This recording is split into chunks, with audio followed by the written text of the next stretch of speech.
What's going on, gardeners? Temperatures are rising quickly and it is getting hot and dry outside. Well, at least in most locations, but whether you have hot, dry summers, wet, humid summers, or you have patterns where you go from hot and dry to wet and humid, watering your garden the right way is essential. And that is what we are going to discuss on today's video. I'm going to share 5 mistakes watering a garden that you must never make. No matter what your weather is, avoid these common problems. If you're new to the channel, please subscribe, hit the bell for notifications, and check out my Amazon store and Spreadshop links in the video description for everything I use in my garden and awesome custom apparel and gear. For any of the irrigation products that I'm featuring in this video, I will place direct links down in the video description to those products for your convenience. Mistake number 1 is having a rigid, consistent irrigation routine. Normally, when it comes to success in gardening, consistency is the best medicine, but not with irrigation. And that is because your irrigation schedule should be condition dependent and largely based on weather. And weather for most of us is anything but consistent. If there is one question I don't like people asking, it is how often should I water my garden? Because it is entirely conditions based. Do you have dry summers? Do you have humid, wet summers? What's your average temperature? Is it in the mid 80s, the mid 90s? Do you regularly get above 100 degrees? What are you growing? What is your soil type? What are your rainfall patterns? You see, irrigation, pardon the pun, has to remain fluid. A mere 3 weeks ago, we were in drought here on the southeastern coast of North Carolina, but now we keep getting rainfall twice a day. So I don't have to irrigate during these types of patterns. Check out my little makeshift rain gauge. I left a bucket sitting out right here, and that's how much rain we've gotten since last night.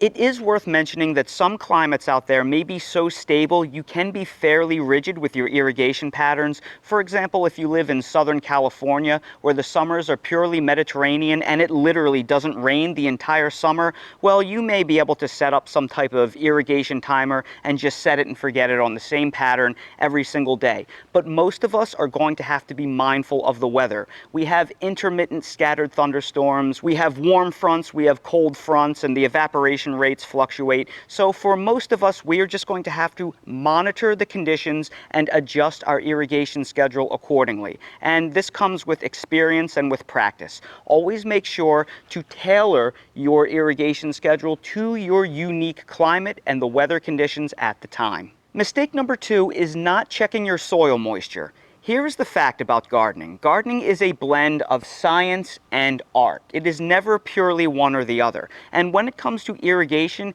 it is actually more art than science. But that being said, there are still some scientific tools of observation that we should use to know when to irrigate our garden. Now, we just received a heavy thunderstorm, but here's the deal with rain. Rain is essentially overhead irrigation, and overhead irrigation is very inefficient at watering soil because it rarely penetrates deeply. That is because it scatters all about the surface of the soil, and here we have some rich, deep black soil with a lot of surface area. And that surface area and the dark color actually contributes to evaporation. So even though we may have gotten a lot of rain, that doesn't necessarily mean that rainfall penetrated deeply into the soil. We want to test the soil about 2 inches below the surface for deep irrigation penetration. And the way we do that is we take our finger and we press it about halfway into the soil because that is about 2 inches. So I'm going to sink my finger just a touch more than halfway in,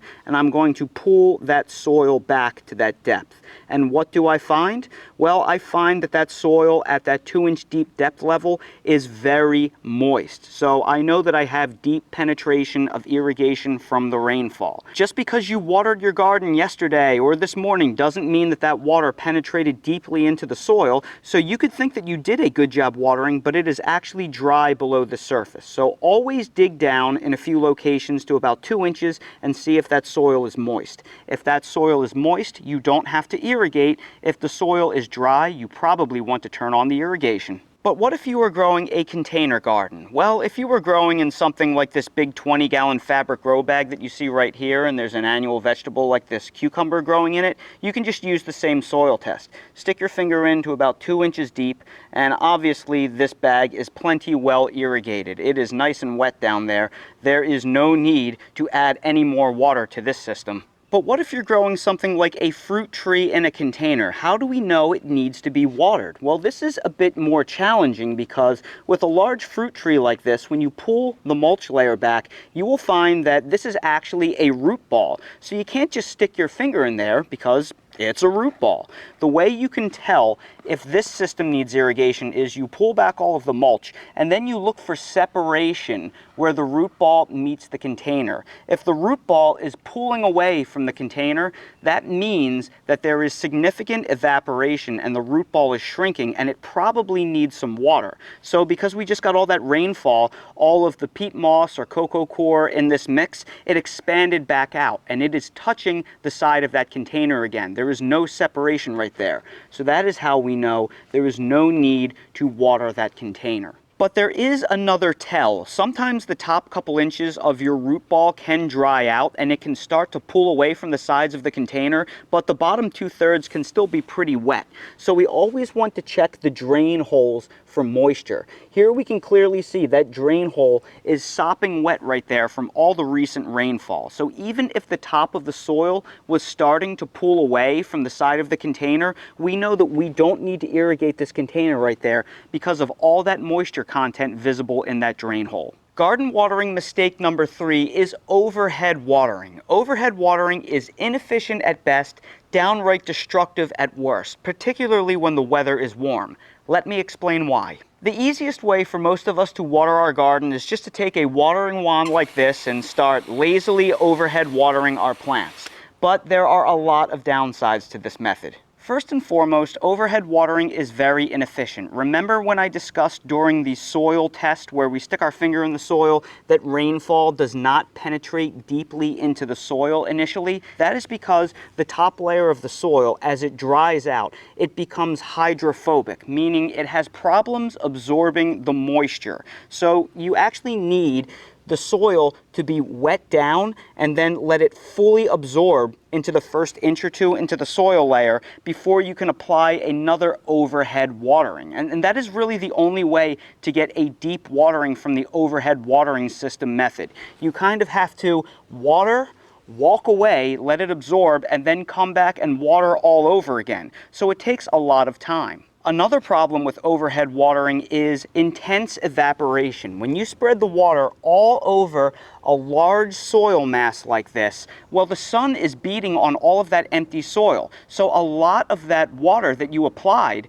well, it's just going to evaporate back up into the atmosphere. That's the other major problem with overhead watering methods, the high evaporation rate, making it very inefficient. But the biggest problem with overhead watering is it spreads disease. That is because plant diseases are mostly soil-borne and airborne. So when we overhead water, it tends to splash soil from the ground to the undersides of the plant leaves. And there are a lot of soil-borne pathogens, things like bacteria, viruses, and fungi that then attach to the bottom of the leaves, and the leaves actually act as a safe environment underneath for those pathogens to multiply. So you have all of that soil splashing around, spreading disease at an enhanced rate. And then you also have the wetness of the leaves themselves. When the leaves are covered in water like this, they become a very good environment for colonizing fungal diseases. So we generally want to keep our plant leaves as dry as possible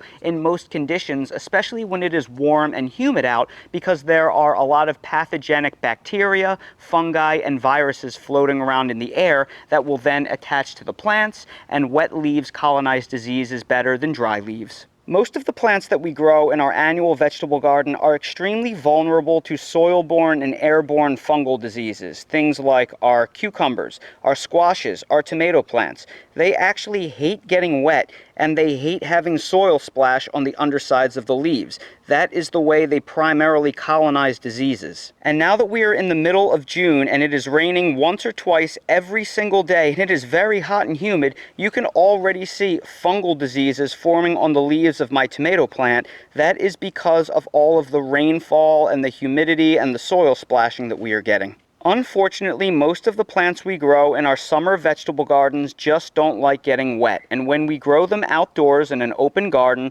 there's really nothing we can do about the rainfall. That is why it is so important that we don't contribute to the disease problem with overhead irrigation methods. The answer to our problem is drip irrigation. Drip irrigation helps reduce plant diseases because it does not splash soil on the undersides of the leaves or get any of the leaves of the plants wet. In addition, it is a much more efficient system than overhead watering because it doesn't have the problem with soil evaporation. With overhead watering, you have to wait for this whole mass of soil right here to absorb the moisture and then come back and water again in order to penetrate deeply into the soil. But this consistent drip right here, well, because it drips in the same spot, it quickly trickles lower into the soil, so you get a much deeper watering. And because you are watering in a point source, you don't have a big surface area that is constantly evaporating. Drip irrigation allows you to water more deeply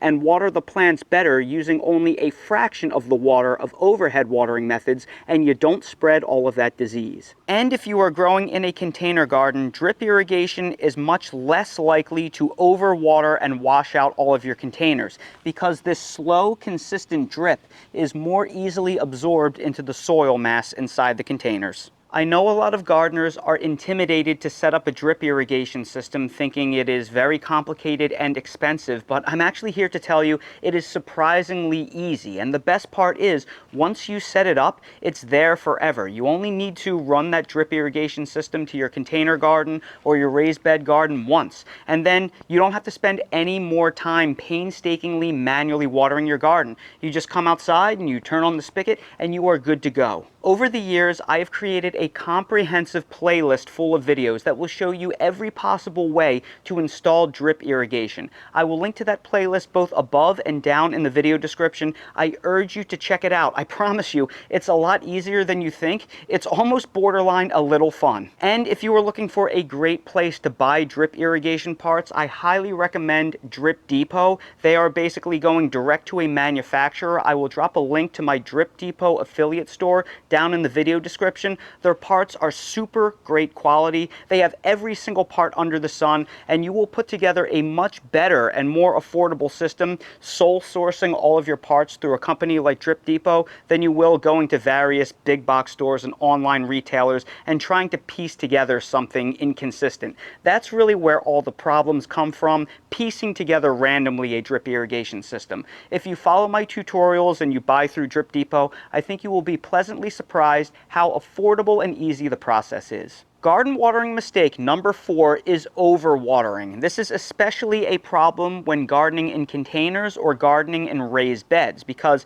if you add too much water, they tend to lose the moisture and then you wash them out. And when you wash them out, you lose all of those expensive fertilizers and all of those nutrients in the soil. Over-irrigation is a huge problem here on the southeastern coast of North Carolina, but not necessarily because I run the irrigation too long, but because we get so much rainfall here. So in order to combat this problem, I put down a tarp underneath all of my 20-gallon fabric grow bags because they are so prone to washout. So if you get really heavy rain, or if you tend to run the irrigation system so long that you wash out those containers and you lose all those nutrients, well, I specifically have them sitting on this tarp so when it gets hot and the containers start to dry back out, they can absorb all of the nutrients in that water. They basically sit in the puddle and they reabsorb the moisture. You can really see this problem right here because of all the rainfall we got. The reason why that water is brownish green and has algae in it is because there's a lot of nitrogen in there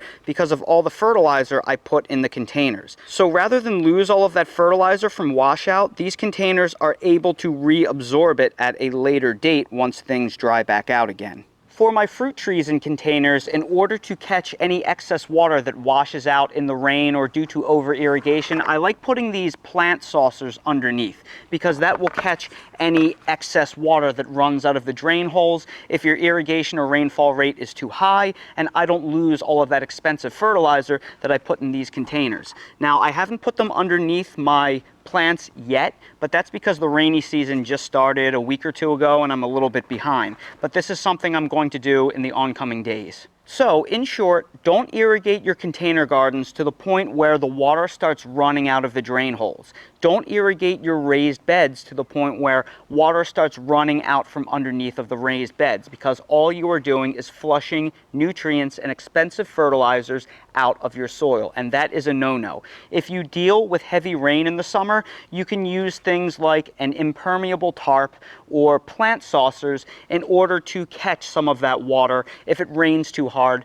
That way the plants can reabsorb that moisture when it warms back up and dries out, and that's a good way for you to save your fertilizer. I'll place links to those items down in the video description to make your life easier. But just a word of warning, if you live in a place that is persistently wet and your containers never dry out, you may run into a situation where it is worse to have plant saucers underneath the plants or an impenetrable tarp underneath your container gardens, because if they sit in that water and the soil never dries out, you can get all sorts of soil-borne diseases or root rot. The reason why I can do it here is, even though we get heavy rain, it gets so hot in the morning and into the early afternoon again that the containers dry back out and they reabsorb the excess water if they're sitting in an inch or so of water. But remember, you can't have them constantly sitting in water or you can develop all sorts of problems as well. So you really need to weigh the benefits. And irrigation mistake number 5 is not mulching. Mulching is incredibly important to the functionality of whatever irrigation system